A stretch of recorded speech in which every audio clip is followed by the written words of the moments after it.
Welcome to TheoTrade. This is Don Kaufman here on November 14th, 2016, doing the Theo Night video. First and foremost, the S&Ps, with still about an hour left to trade right now, are massively unchanged. But that's really not what I want to talk about specifically here today.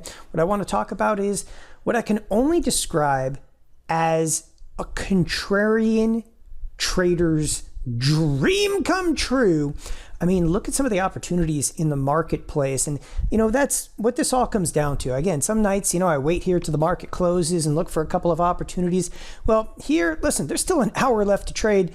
I don't care. There's just opportunities abound. But if that statement doesn't make sense, a contrarian trader's dream, allow me to display what I'm talking about. First and foremost, in the S&Ps, they're largely unchanged. If you take a look at the NASDAQ in just a recent few sessions over here, there's this, as we call it, like a bifurcation, right? The marketplace is split right now. And instead of looking at the NASDAQ or specific, underlyings over here, we'll cruise over here to like the advanced decline line of the S&P 100. Now, the advanced decline line, it's the S&P 100. It's about a 50-50 shot right now. Nevertheless, you have the NASDAQ down on a percentage basis, fairly big. You got the Russell up and the S&P's caught right in the middle. So again, it's what we kind of call a bifurcated market, right? Certain pockets are higher, certain pockets are, pockets are lower here.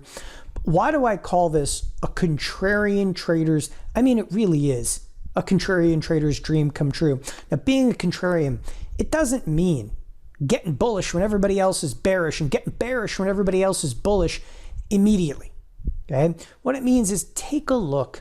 I mean, to me, what it means is take a look at a few of the financial products. So we'll start with something as easy as, I don't know here, Jpmorgan. So we look at Jpmorgan. All right, yeah, it's traded from roughly, let's just even call it 70 to 80 earlier today. On what? A whole lot of nothing. You take a look at Citigroup. Again, on a percentage basis, they're phenomenal moves. You take a look at Bank of America. Now, again, everybody will give you reasons. Well, the regulation of Dodd Frank could be repealed. It does not matter. I don't care. Okay? I don't want to hear what you think about legislation that may or may not be repealed, or, what administration might be better, okay, per se, for Bank of America. The move statistically, right, you just have to ask yourself, are some of these businesses 20% better off than they were just a few days ago? And because that's what you're telling me. Oh, no, don't worry. It traded from, 16.5 into the 20 realm over here. Take a look at Wells Fargo on a percentage basis. All right. Traded from 45 to, yes, 54 earlier today. Again, these stocks are making, moves that are beyond substantial. And again, some of this has to do with policy. Some of it also has to do, of course, with interest rates. As the bonds begin to sell off, the interest rates are coming up. One of the ways you can look at the interest rate over there, you can look at what's called TNX.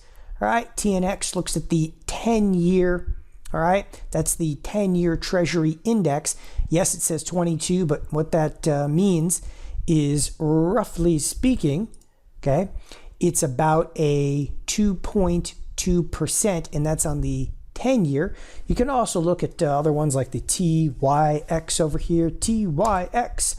What does it stand for? The 30-year is over 3%. Okay, so again, you get interest rates higher, the financials are exploding higher. At the same time, if you take a look at a stock like Facebook over here, yeah, it's not faring nearly as well. Tech is getting eaten alive. Now, the question is, where do you go after opportunity? First and foremost, if it's me, I'm not touching tech, okay? Tech, let's assume that the market rallies up from here. Okay, so tech took a little bit of a beating and, rallies up from here. Great, it's all over, no problem. But the problem with tech at this point, whether it's Apple, whether it's Google, if you're thinking about nibbling on any of these stocks, to me, think again. These are very minute downward moves on a percentage basis.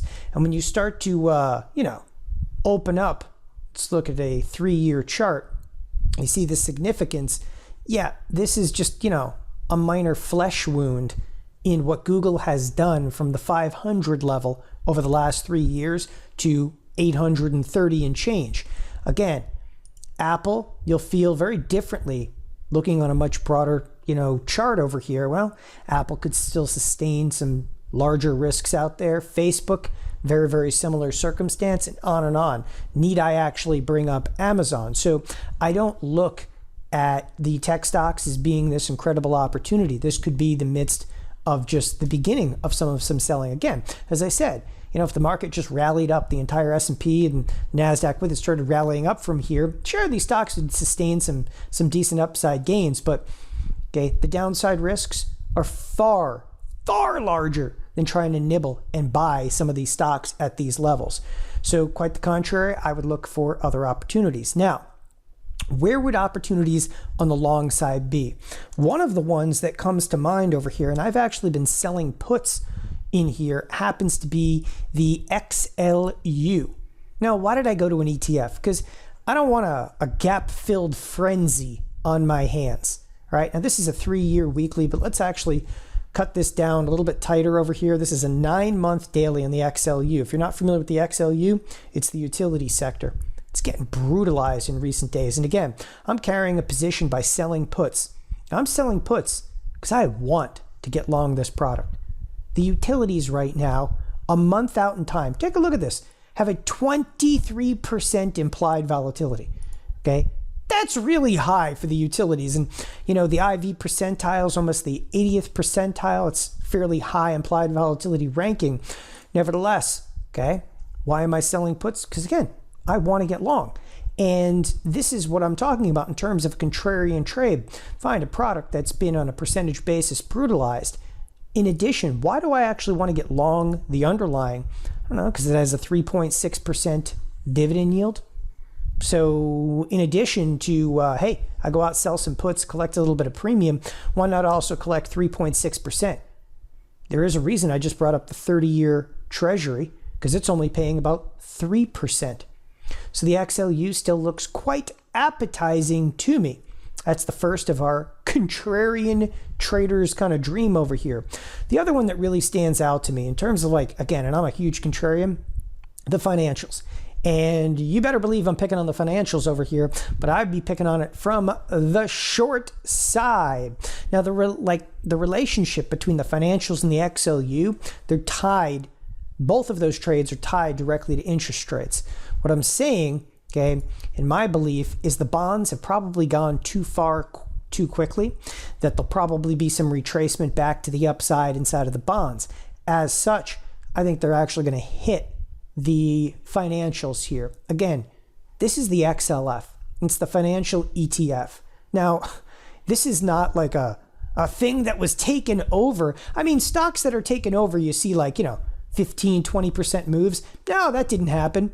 Okay. This is all predicated on what?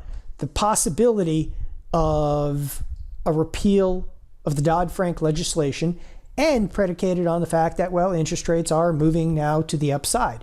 They've made moves, but nothing on a percentage basis that accounts for the fact that this thing is traded from 19.5 to, that's right, earlier today, 22.33. Now, if you wanted to get short the XLF, a couple of different ways you could do it. Number one, you could just go out and start shorting shares till your hands bleed. Or, okay, you could go out there and do it synthetically. Now, this is not like a huge amount of risk in a $22 product, and it too is trading at about 25% implied volatility.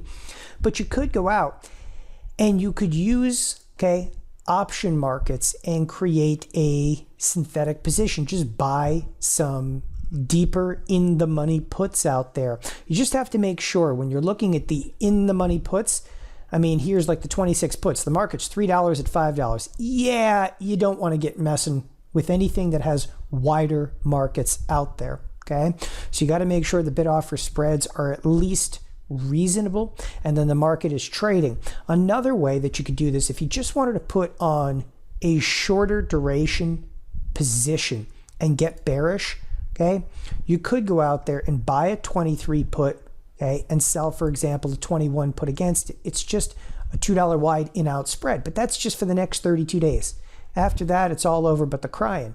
You just hope, what? You risk a buck to roughly make a buck.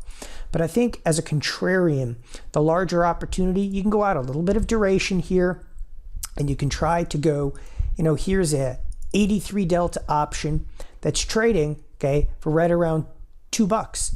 You can buy these puts, and if the XLF backs off anytime between now and the next 95 days, this is very likely to be profitable. There's very little time exposure in here, okay? There's only about, 30 cents of time exposure in here. That's extrinsic value in this option. So this is just, again, scraping the tip of the idea of being a contrarian. Again, I've seen some great opportunities present themselves, but we'll be looking at these opportunities time and again in some of the days and the weeks and even the months to follow over here, okay? And last but not least, so we looked at the XLU getting long, the XLF getting short, and another short opportunity here undoubtedly, and I put this trade on myself already, we'll see how it fares, is the Russell, okay? The IWM, which once again, this is a major index product, and it just, reeks of overbought. But today, if you take a look, and if you're into candlesticks over there, that is a bearish, connotation in the candlestick formation. However, the day is not over. Also looking for some bearish opportunities inside of the IWM.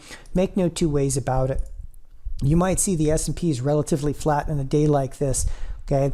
But I will mention again, there are signs of volatility everywhere. For the S&Ps to sell off, all you have to have is one day of the bonds just threatening a rally, because at this point, all that stands between our market and its demise, okay, is the bonds starting to rally. The moment those bonds rally back up, whether it's a point or 2 points, they'll start crushing the XLF and the financials. This is what's been hanging on to the markets today, because we all know it ain't Facebook, Apple, Google, Amazon over here. It's the financials that are really holding this market together. So take a look at some of the contrarian opportunities for yourself. Thanks everybody for joining us here at TheoTrade. Be back on all this week live here in the TheoTrade chat room. Have a great evening. Bye-bye.